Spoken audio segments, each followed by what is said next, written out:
Hey, welcome back to Food News and Choose Radio, sponsored by Sullivan University, sullivan.edu. Everyone's here. Hey, how you doing, Sylvia? Hey, I'm doing great. Sylvia, Chef Jeremy, Norma. We're going to talk to Chef John Foster in the second half of the show about, he's at Sullivan. He's also owner and chef at Sage Rabbit. He'll be on with us. All right, but I want to start out with this. Whenever I get nominated for a James Beard Award, I'm going to turn it down. Have you been reading about this? So, front page New York Times article on this. And I'm trying to get my head around it a little bit. You know, we've got people that are being nominated, and other people are complaining because of their workforce ethics. Yeah, well, the whole thing of the Me Too thing, and then discovering some of these great chefs were like abusive, but then there are others that just feel like they're being persecuted because somebody complained and said they were difficult people. And then they get put through this whole thing. And that was the story in the New York Times, was a Lexington woman who was nominated, and her name is Sam Foray. Yeah, Tuk Tuk.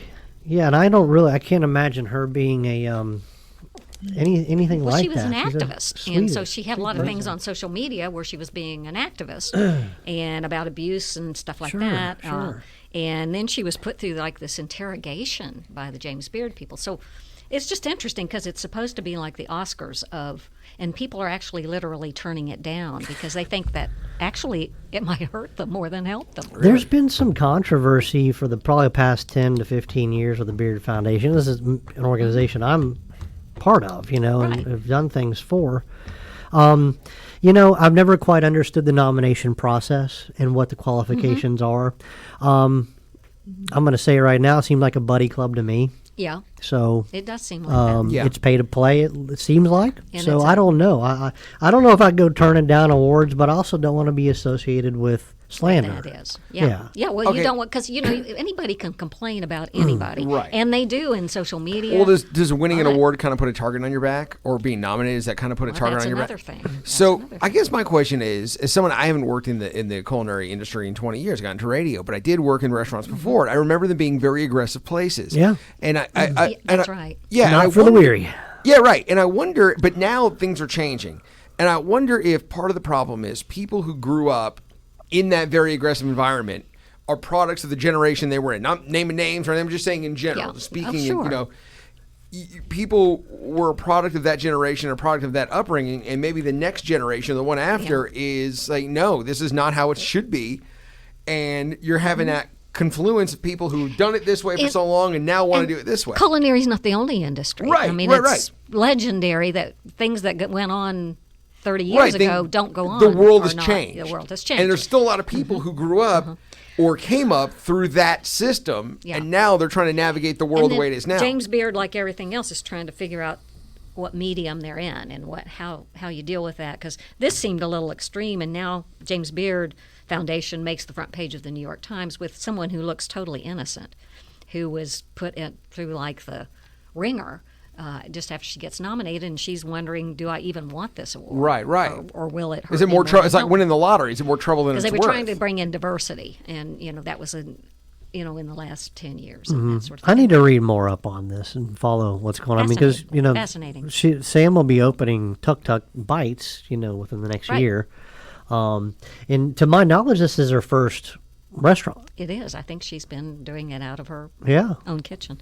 So anyway, that's that. But I know you just got a pool, buddy, so you're doing some grilling and you really giving some thinking to all of this. Well, yeah, I'm just kind of doing some tips and tricks at home, and I'm kind of combining this into things at the restaurant. I've found that right now I'm so excited to have really awesome cuts of fish and meat being flown in that they haven't been for a while. Already the expense has been through the roof. They've been unachievable. So really the accentuation is, more about the protein item and a less distraction on the starch and the vegetable and the sauce and the garnish. Trying to combine those into one. And I think it applies to home cooking a whole lot. And I guess the major technique is kind of introducing a lot of whole grains into your vegetable preparations. Okay. And what I mean by that is like, okay, if you say I'm grilling out this weekend, we're going to make grilled vegetables. Well, that's fine and good, but then you have to make some kind of potato or some kind of mac and cheese for the kids, and then to make everybody happy because it doesn't seem complete.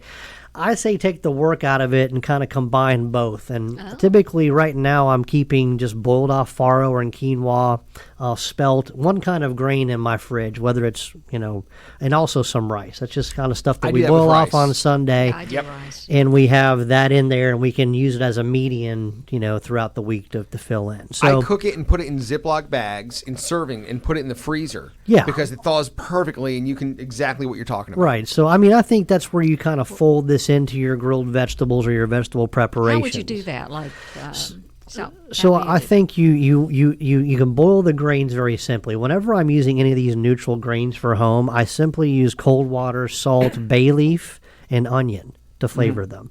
That's in every little pot of grain that I boil, and it's a slow simmer to where kind of infuses some of those aromatics. It's not like salty or flavored; it's just the aromatic.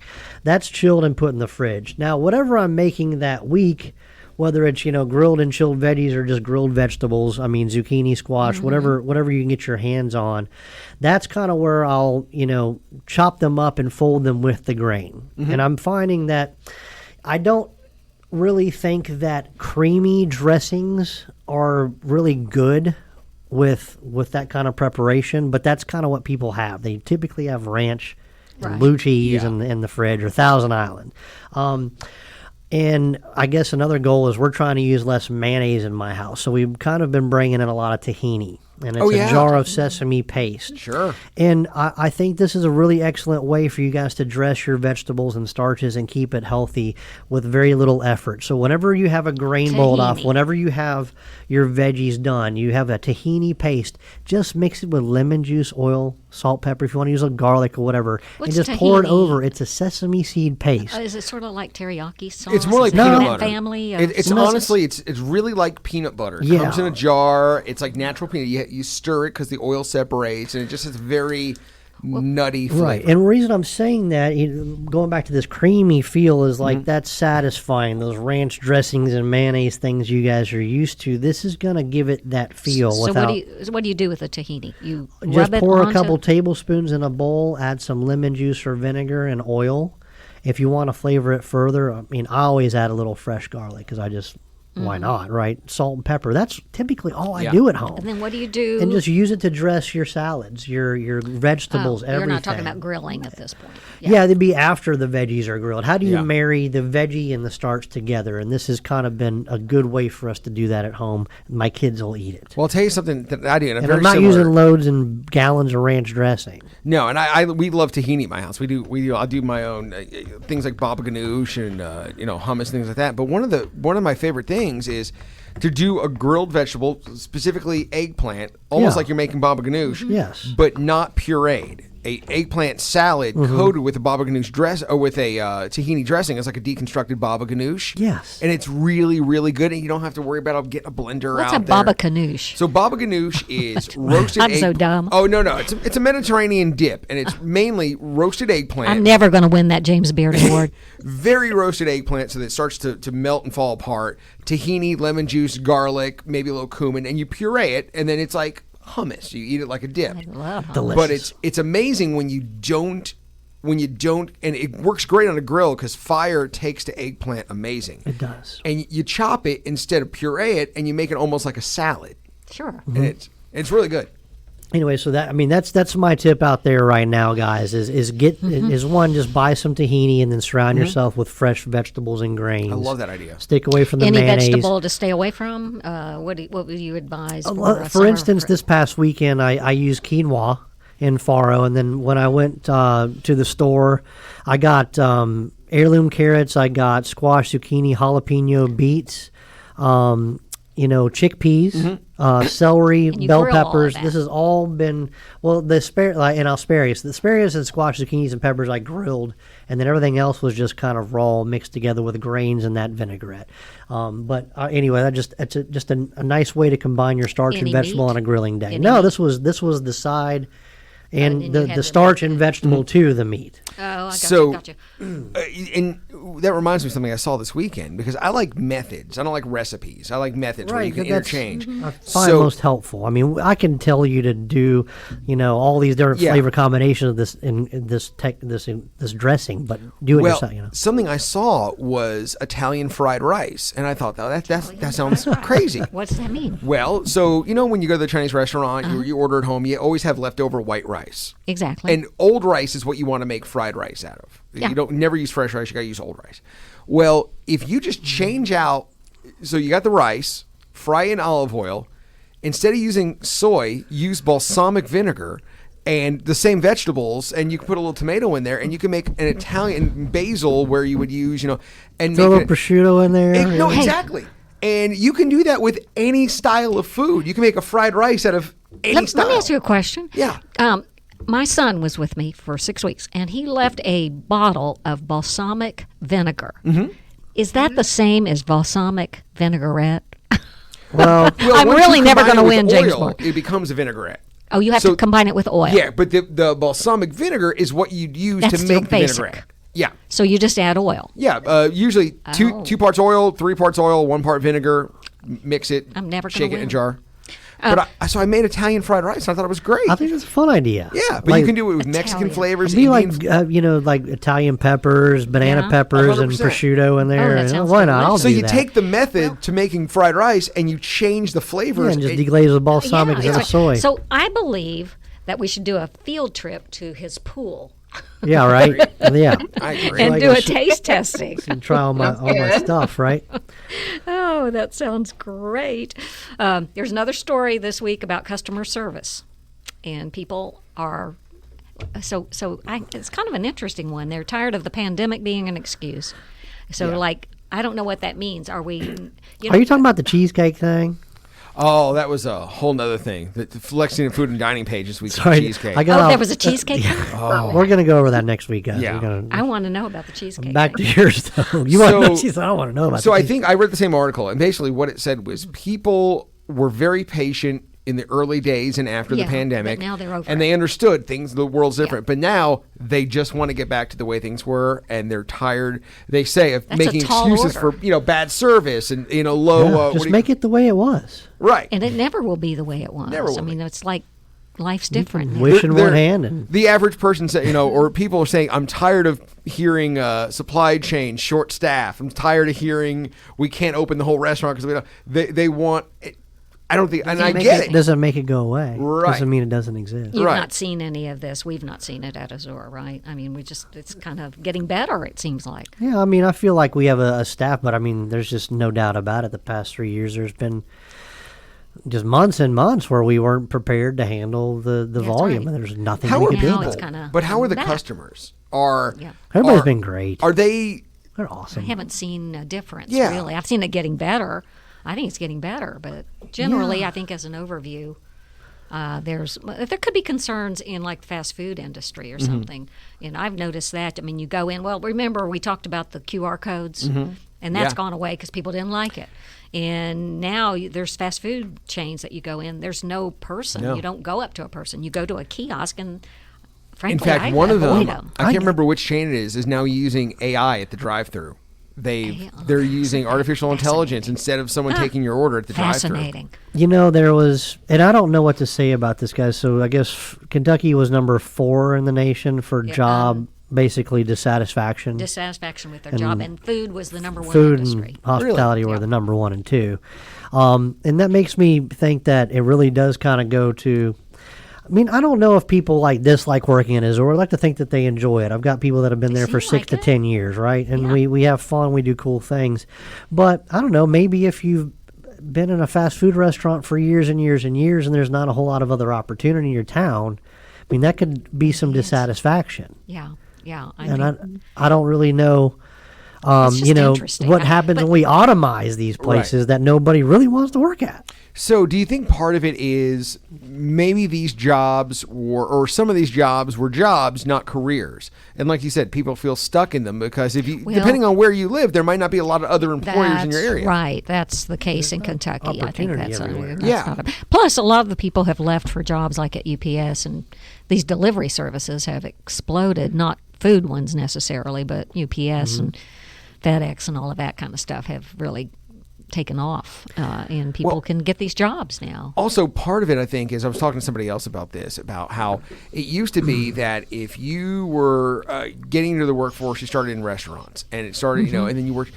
But now, working in a restaurant is a hard job. Unless you love it, it's a tough job. You can make almost that working in other places, and also employers aren't as they can't afford to be as selective anymore. It used to be, you got tattoos, you can't work in my store. You'd go to work in the kitchen. Know. Yeah, it's not like that anymore. It's not like that anymore, and I think the restaurant industry has to catch up with that. I think there's a different way you have to deal with the worker of today that may be different than it was. There might be some issues involved that we need to know how to talk to these folks a little bit better, because I know you talk to restaurateurs where someone just walked off the job yesterday because we complained about something, the floor was wet or something, and they walk off the job and they don't come back, and we don't know.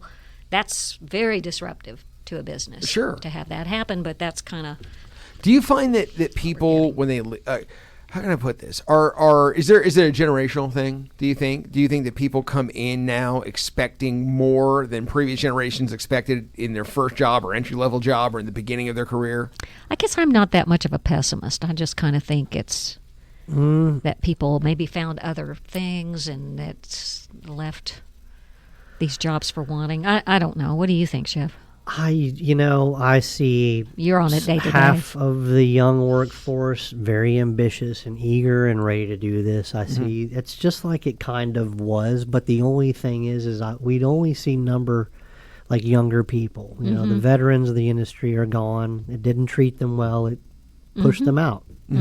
So we don't have a whole lot of experience to start with. Yeah. It's but tough. I think the willingness is there. There is a desperation in the word hospitality.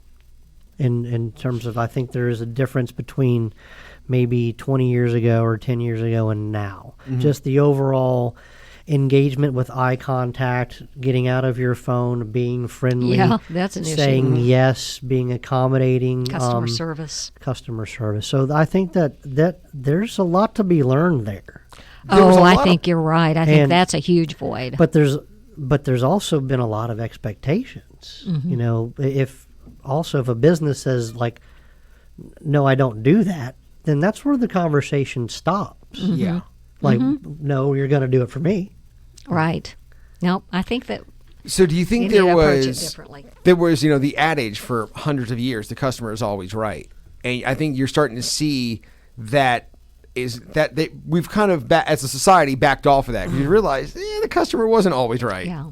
And sometimes the employees got treated awfully because the customer was always right. That's right. The world changed. And everybody's now got a voice. Everybody's now got ability to be on social media and be heard. But that could go go so far around that it comes back and goes, well, the customer's never right. I work here. I think there's a medium, right? There's a balance. And maybe the pandemic did reset a lot of things, and so we're having to I think it did. adapt. And we're having to adapt. Speaking of adapting, we're going to talk to Chef John Foster next, who adapts his menu every season. Love this guy. Every different menu, different food, different we're talking about delicious bistros. And a Sullivan roll. And he's at Sullivan. Big deal. Teaching young chefs, so don't go anywhere. Yeah. We'll talk to Chef John Foster, food of Sullivan University, and the Sage Rabbit next on Food News and Chews Radio. Thank you. Hey, welcome back to Food News and Chews Radio. Chef John Foster, not only is he an award-winning chef who teaches at Sullivan, he's also a restaurant owner of the Sage Rabbit in Chevy Chase. He kind of has a laboratory, right? What? Yeah, he kind of has a laboratory for his Sullivan work. Yeah. For hospitality. Yeah. And he does it well. How you doing, Chef John? Good. How are you guys doing? Doing great. By the way, I like your look. I'm too bad this is radio. I know, it's great. Yeah, this is my non-corporate look. That's the John we know right there. Yeah, there you go. There you go. I bet that feels good in a hot kitchen. Well, yeah, that's why I had to step out. It's really hot today.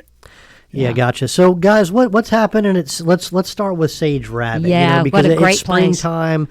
You have one of those lovely little bistros in Chevy Chase that is probably the only one I know of that has a patio. I mean, I think it's know. kind of a special spot, and you know how we are crazy about patios. Oh, patios are great. Food tastes And I better on love a it. patio, doesn't It it? does. Why is that, I does. wonder? It's I don't like know. small Vacation Cokes. feel.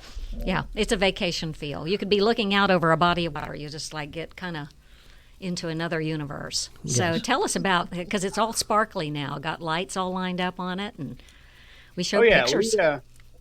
We do a good job with our patio. We start usually as early as March. Hold on a second. Life of a chef, you never know what's going to happen. Yeah, I I know know. what's gonna Something was burning on the stove. Oh yeah, I cleaned that up. there's no tray of start bacon as early safe. as March, trying to plan out what we're going to do with the patio. My wife does most of the landscaping on it, and we never have enough plants, and there's never enough greenery because we get a lot of sun in the afternoon. So Yeah. cactus grow very well on our patio. That's about it. But yeah, it's a spot. People call up and they want to sit on Well- the patio. And of course, if we have room, we're going to let them. It's in an iconic location. I mean, Chevy Chase just has a feel. Oh yeah, it's definitely kind of a heartbeat of our city. That Yeah. kind of neighborhood. So John, we've been through a lot as restaurant owners and chefs. I kind of feel like supply chains and our local producers and our fish purveyors are kind of catching up. We're starting to see some streamlined things. So what's your kind of strategy going into this season? Are we gonna step outside of the box or kind of keep it hyper local? What's your vision right now for Sage Rabbit? Well, we're going to stay what we've always been, and that's local. And we've never really had any interruption in our local supply chain. And I think I told you last time I was on, they haven't even raised prices, so I don't know what they're doing. But I'm not getting as much as I got last year only because of the weather. Yeah. We missed asparagus season. And now we're on into summer already. So Yeah. it's almost tomatoes, squash. I've already got cucumbers going. So I'm going to keep it pretty close to what we've been doing because I think that keeps people satisfied. It's comfortable for them. Every once in a while, just for my own sanity, I'll step outside the box, but we keep it pretty close. Yeah. Are there any specific ingredients that every year or every couple of years there's an it ingredient? It could Yeah. be kale. It could be ingredient. yeah. That's right. For a while, everything was kale. I'm glad kale went away. Yeah. Actually, personally. Is there anything now that's like kind of the it ingredient this year that people are using or want? You're still pretty strong on Brussels sprouts on my end, John. Maybe. I don't know about Yeah. you, but Really? Are Yeah, people yeah, buying the I Brussels? I mean, mean, they're liking that. Oh, yeah. Brussels sprouts was big in the wintertime. Now, I mean, I can't get enough mushrooms. Mushrooms? Local mushrooms. Lots and lots of mushrooms of all kinds. Chicken of the woods, shiitake, lion's mane. I'm looking forward to chanterelles coming in. And people are, literally are gobbling them up. I can't keep them in the house. So I would say for me, it's mushrooms. Second to probably, incoming tomatoes, all sorts of tomatoes. Because people are just thirsting for the tomatoes to come back in. And yeah. so I got some local stuff in yesterday, some local tomatoes. tasting okay? Beautiful tomatoes. What I'm are already you making really- with them? What are you doing with your tomatoes? They're going on a saute for our red fish, but they're also going into our first chilled soup of the season, the tomato basil chilled soup. I want to ask, you talk about local mushrooms, and we do have some pretty good guys. I know a couple startups right now that are going to do some Really? indoor growing. Then we got some excellent forwarders out there. But John, when a chef says I got lots of mushrooms, using a lot, what do you what could you give our listeners? What's a dish that you primarily would make with mushrooms? Because I think that's one way to help people out at farmers markets is to have them hyper focus on one ingredient or two. Let's say, all right, today we're going to go to the farmers market. We know from Food News and Chews that mushrooms are available. Right. What I'm going to buy a big, let's get What 3 can I do pounds with of them. them? Let's Yeah. do mushrooms. What do we do? We do pastas, Yeah. fresh pastas, and dried. You can do the dried. You do risottos. And As then you others. use them as a flavoring agent for other meats. So the umami of the mushroom kind of plays off the umami of the proteins. So chicken is great, beef is great. I've even done it with a redfish because the redfish tends to be really meaty. And so they play off really well. And if you're looking for a substitute, if you want to try to balance your animal protein with vegetable proteins, the best umami that I can think of is mushroom. Yeah, I agree Roasted with slow. that. That's we call the center of a plate item. We talked Yeah. about this hyper focus on mushrooms, and that's why they're so diverse. Is it could be the entree, it could be Yeah. the meat, it could be the but it's also a nourishing element. You can use them in soup, right? I mean, Oh, yeah, I mean, yeah. you can make lots of cream of mushroom soup. But soup, I guess, isn't as popular in the summertime. You mentioned a chilled soup, John. Yeah, I do a chilled soup. I usually do two soups, and I put a spinach egg drop soup on the menu out of desperation last fall because I had a ton of spinach, and I can't get that off the menu. People love that. Really? So- yeah, I know. Really, Taking it's notes. That's great. but it's like 3 ingredients. So What are those ingredients? Yeah, I mean, I'm let's guessing it's get in- egg, yeah. spinach, and soup. Yeah.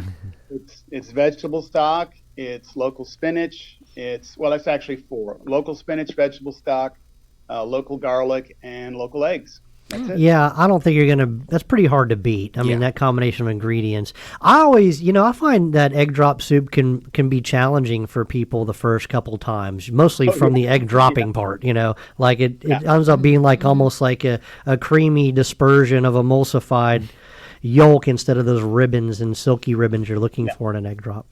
Yeah. That's Right. a hard soup to master. It's not one you make at home. No, but soup is It's a great true. way when you have a lot of something or you have too much of something. Yeah, you can put soup it is a in great there. way to use You that. can use it up. Yeah, you can especially use it. with something like spinach that's so perishable. Because if you look spinach, if you Yeah. look at it the wrong way, it goes bad. What's your big items now? What are people ordering besides mushroom and the spinach soup? Well, funny you say that. I just looked at that the other day, and the top 5 are seafood. Surprisingly enough, leads the pack. Seafood, ribeye, crab cakes, risotto, and gnocchi. Your crab cakes are talked about, John. I hear that from other people and other diners around the city about sage rabbit and the crab Oh, cakes. And yummy. I've been there and eaten them myself too. I can attest to So it. But that's good. definitely an item you keep around pretty much. I think you've had those for a while. I don't know if they come on and off the menu, but that's a staple, right? Yeah, that's a staple. That's been a staple since Dudley's Oh wow, okay. 30 years ago.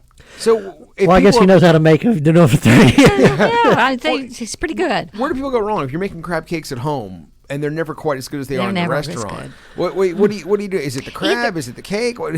Either that or caking anything. My mother would make salmon cakes. Yeah. You guys mind if we, John? Let's talk about crab cakes. I think Yeah. that's one thing. Cakes. I don't know, I'm going to speak for a second because the chefs that I get, there's a couple schools of thought. I'm more on the school of thought where I just want lump crab and very, very little other flavorings. Just kind of a binder, salt, pepper, and acid, maybe an herb like chive or or something like that, and very little breadcrumb. Others have a lot of filler with onions and peppers and celery and other things that kind of fluff it out. I don't know which one I prefer. I think there's a time and place for both, but I don't know if you agree with me, John. I find that the best crab cakes are barely put together. It's almost like you Barely just put kind of together. fold them, Oh. like almost that you they crack a fall couple apart. eggs. I use about an egg for every pound of crab meat. So That still seems not, about right. not a ton of egg. No, and a little binder like mayo. Why is Yeah. that? Why would that? Just because it's kind of crumbly and it's not compact. It's not What's too the word I'm rich looking or for, John? Like they get fluffy. fluffy. Yeah, I think it's like a fluffiness. The egg and you just kind of fold it Yeah, together, a instead little of bit of packed binder, tight. and then there's pan-seared crab cakes. There's just Yeah. oven fired or broiled crab cakes. I don't think it matters much what you do. I prefer a little crust on them. Yeah. but Oh, also I love the crust part. I also like a soft broiled crab cake with just a nice Do dipping you sauce. do you put like the crumbles? Do you do like a breadcrumb crumble? Are you saying, or it's mixed in? Yeah, we typically fold in honestly, it's Zesta crackers. I mean, it's table crackers that Right. we have from our oysters. That Right. So that's a byproduct. We use that. We also have panko breadcrumbs, which we'll use if we don't have crackers on hand. But right now we have But you crackers fold on it hand. Well, I in. find that's Yeah. the best bready thing to bind it with. I don't know if you agree with that or not, John, or other techniques that you have. Well, yeah, I mean, I don't use any binder in it. I use a little bit of celery, shallot, garlic, roasted red pepper, tarragon, Hmm. a little bit of mustard, a little bit of lemon juice, and then I fold that lump crab in with a little bit of mayonnaise, just enough to so that Oh, when I form it, it forms a cake. And then I will take that to order, take 2 scoops, put them in breadcrumb mixture of garlic and flour and breadcrumb, and I coat the outside, oh. hot pan, clarified butter, crust on both sides, so that when you get it at the table and you crack it open with your fork, it just kind of oozes out. Ooh, Oh, Yeah, that's so I like that. that sounds good too. Yeah. I mean, Yeah, you that got that sounds little real good. crunchy sear on the Yeah, I outside, love and just that. fluffy white crab love on the that. middle. Yeah. That And, sounds- and that's the other thing. Like, if you're making them at home, you don't want to use, like, or do you want to use canned crab? Do you like how can what kind of crab can the average person get to make Yeah. them? Man, it's tough for me. There's a couple varieties out right now. You got a blue crab and you have a red crab, and I would differentiate. You got to know what you're buying. The red crab, the jungies, they have a very strong flavor, in my opinion. It's not that sweet blue crab meat. It's different. It's Oh. more expensive to buy the blue, but I'm spoiled. That's what Yeah, I buy. that's That's how what it I And is prefer. it cold packed or is it canned or? Yeah, it's. I mean, it's already cooked and steamed at sea, and packed and all. Okay. Is that what you use, Chef Foster? Yeah, we use the blue crab, and you can get the crab meat at Kroger. You can walk Okay. across the street here. Hey, let me ask you this. This is a chef question. Is that one of the fake? No, There are fake crab meats, right? Is that one of Yeah. the fake things?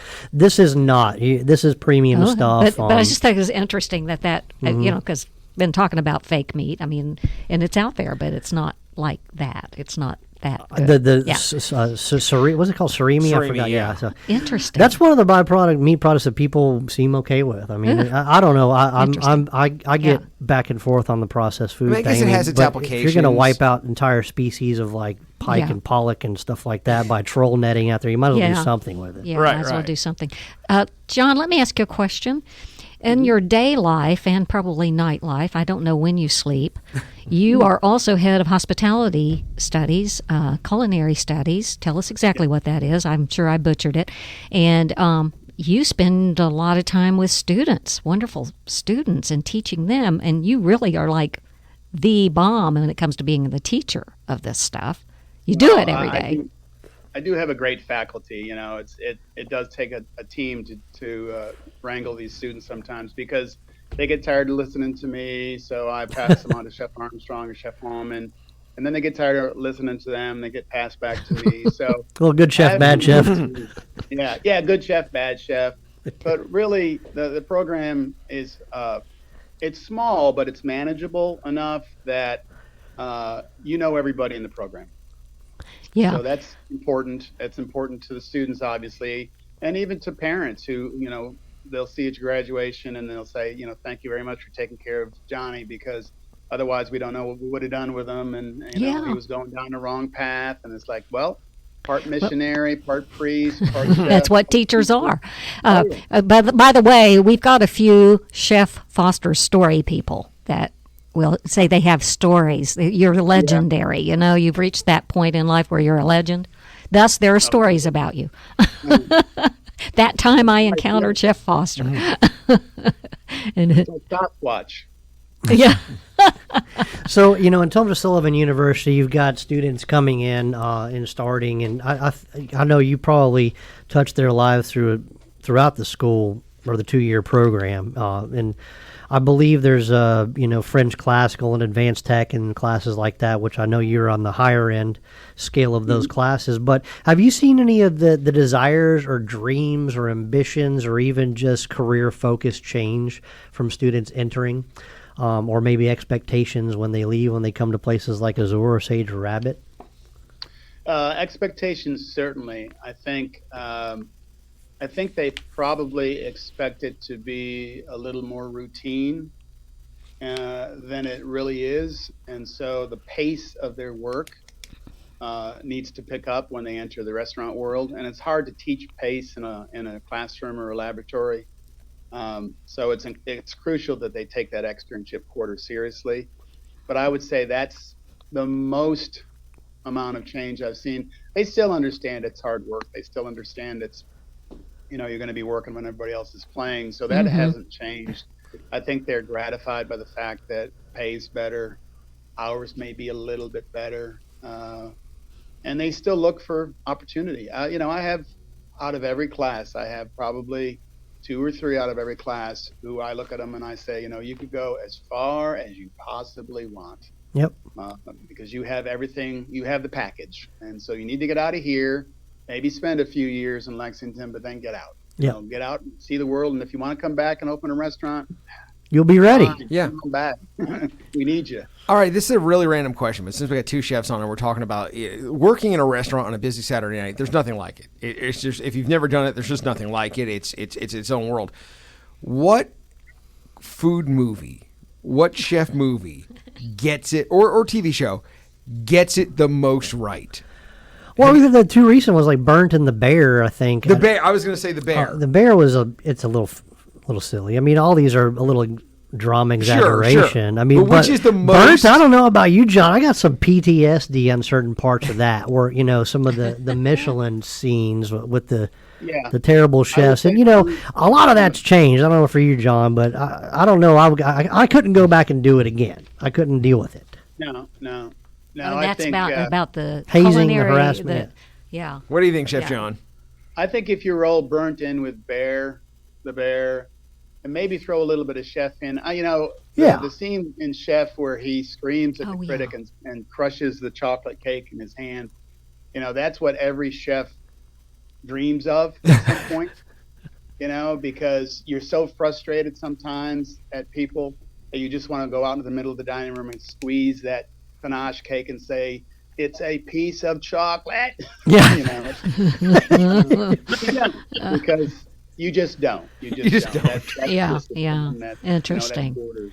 You think about it a lot, but you Yeah. don't do Yeah, it. Yeah. so I Was guess that I that- like that a little bit of all 3 because Yeah. there's humor involved Was- in was all this- this, and that's Chef, right? Was that there's the latest intensity movie? involved in this, and that's Burnt, and then there's just the overall, I don't know, ins and outs of working in a pub style restaurant. That's When The you Bear. when you see in The Bear when he's drinking water out of a like a to-go soup container, Yeah. I'm like, that's the most accurate thing I've ever seen. Is in the a TV Chef show. movie, is that the most recent one that most people That would be the said? oldest of those 3. Oldest. Okay, because there was a Burnt is recent with one out. what's Bradley his name? Cooper? Bradley Cooper. That's right. Yeah, because there was one out recently that a lot of people wouldn't go see because it was so gross. Oh wow! Oh, that was The Menu. I haven't Oh, seen the that menu. one yet. Yeah. Yeah, I haven't It's seen that sometimes one. as chefs. I only got like a minute left, but Chef John Foster, Sage Rabbit of Sullivan University, Sullivan.edu. Is it one of those things where you don't watch movies about cooking? I don't like anything about radio because I do radio for a living, and I watch it. And I go, you didn't get that right. You didn't get that, Yeah. so I can't enjoy Yeah, it. yeah. Do you guys just avoid movies about Or restaurants? do you just eat them up? No, we watch them. I watch them, and I laugh at some of the stuff, and I look, like the scene where Cooper, the opening of Burnt, where he's shucking oysters. That's the business. That right there to That's me is it. the business. That's the repetition, the daily repetition. The fact that he's counting down the oysters until he can get out of there and go back to what he knew. I mean, that's ambition, and that's part of being a good chef. Is you have to be repetitive, but you also have to have ambition, because if not, why are you doing it? Yeah. Yeah. God, he's so right. I mean, Yeah. there are no shortcuts. There are no like quick ways to it, unless you've worked the line and been in the mix every Saturday night for years and years and years. You're just not going to have the answers. Yeah. That's You're not right. ready to leave the kitchen. Yeah, Hey, it's a 10,000 hour rule. John, how do you get to Sage Rabbit? Tell people exactly where you are. We are at 438 South Ashland Avenue, right next to the Clydesdales, who were here yesterday. I don't Yes, know the if you- Clydesdales were here. Yeah. Yeah. Yeah. Get there Right this off of weekend. Euclid. Yep. Yeah. Go I go love see it. it, man. Go enjoy Yeah, it. And, great to see and you. Check out Sullivan University Yeah. at sullivan.edu. Chef John, thank you so much for being on today. Thank you. Oh, you're very welcome. Thank you for having me.